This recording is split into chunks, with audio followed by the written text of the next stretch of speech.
Former President Obama and his wife Michelle are the main event tonight, set to take the stage around 10:15 p.m. Eastern. You'll catch the whole thing right here as long as you stick with Fox Business. And you can hear the national anthem in the background, and I don't care where you hear it. It is always amazing. Sean. I'm happy they're getting it right. Barack Obama giving us a preview as to what he could say as Democrats keep up the act, what they are rallying behind their good old buddy Joe, despite being one of the main drivers behind the coup. Posting on X, Obama said, quote, "What I admire most about Joe is his decency, his resilience, and his unshakable belief in the promise of our country."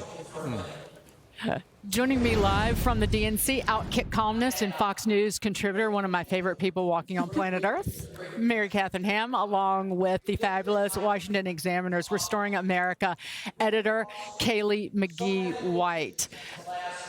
The Obamas tonight, again, Michelle Obama's probably glad that she's just not in politics. And then the former president, it's kind of harkens back to the days of, you know, the glow over the Democratic Party. But what did they bring? Well, do we think they'll push them to midnight, or they'll get their actual primetime spot? I think they'll probably get their actual primetime spot instead of being pushed off as Joe Biden was somewhat unceremoniously last night. In fact, I feel like I've been at the DNC longer than Joe Biden was at the DNC, which is saying something. But I think some of this can be hearkening back a little too far. Like, it'll make people feel good in the moment, but there needs to be a message about the future as well. And that is tricky because they have to talk about how to bring these policies forward that aren't working for people. So I think there'll be a little glow, but how does it work for voters? Well, Kaylee, I said it at the top of the show, this is all about like goose pimples and tummy bubbles, but how does that at home get people no policy, right, no substance. Right. And people have suffered for the last 3.5 years, and there is a definite disconnect between the experiences at home and the experiences in the United Center. Absolutely. And I think it's so ironic that Obama continues to praise Joe Biden after he stabbed him in the back. And I actually would have more respect for Democrats if they just came out in the open, like Nancy Pelosi did yesterday, and admit that she did what she did because she was scared that Democrats were going to lose the election. Just own it. Don't gaslight us into believing that Joe Biden did what he did for the good of his country. He totally wanted willingly, to do right. it. He also wanted to speak at 12:30 a.m. last night. I mean, no one believes it. The voters at home certainly don't believe it. Well, speaking of Nancy Pelosi, the theme was for the people last night, but from where we're sitting, it seems like they're more concerned about the power. Listen to Nancy last night.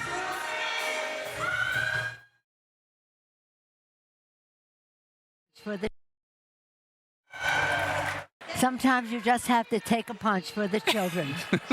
He made the decision for the country. My concern was not about the president, it was about his campaign. Nobody is questioning the fact that the Democratic Party seems much better positioned right now than it did 4 weeks and 2 days ago. There's no question about that. Former Speaker Pelosi. So why are we even talking about it? Why are we even talking about it? How dare you ask me? You're a member of the media. You're supposed to be on my side. The entitlement of that, by the way, there's going to be this historic upheaval, and you're going to remove a sitting president from your ticket, and you're not going to get asked questions about it. I love the idea of taking a punch for the children. Such a message for America. But, like, I do appreciate the honesty a little bit more than some of these folks. The idea that he was moving on willingly, that they didn't do this in a cutthroat manner simply because they thought they were going to lose, is nonsense. However, they are in a better position now, but voters have to decide if they want to be lied to in their faces to this degree, which I feel like is what's been happening the whole time. I also think that Democratic voters need to think very carefully about the precedent that this action has set and consider whether they want to be a part of a party that could dump their candidate for any reason simply because the elites wanted to. This is a really dangerous thing that they've done, and it's also the only thing that no one here seems to want to talk about, including Joe Biden. Dump Joe Biden for someone who's never gotten a single primary vote.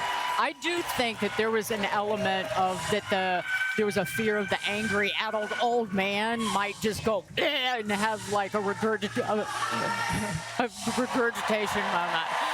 last night, and that's why he got pushed into 11:30. I think that's certainly what happened. They did it on purpose, and it was not right. But also, I'm not into doing Biden a bunch of favors anyway, so. I might have felt bad for him if the 4 years hadn't gone the way that they did, but you know what?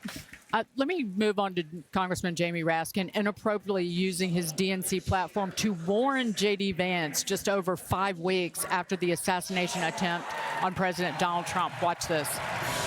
And by the way, J.D. Vance, do you understand why there was a sudden job opening for running mate on the GOP ticket? They tried to kill your predecessor. What's wrong with him? Well, part of it is that Democrats can sort of engage in whatever outlandish and bordering on like insightful rhetoric that they want to, or violent rhetoric that they want to, because they're Democrats and people don't call them on it.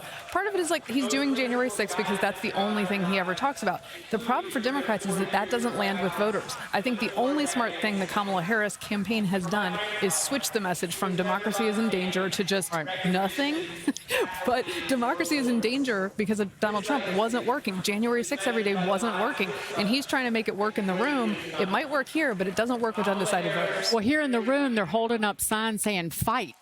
Well, what did President Trump say when he was shot at and almost assassinated? Fight, and he was mocked for it. Well, and it's a great point because, to be clear, no one tried to kill Mike Pence, but someone did try to kill Donald Trump and successfully killed someone at the Trump campaign rally.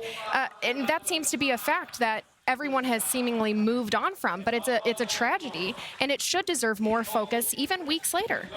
Great to see both of you. Thank you for having us. Great.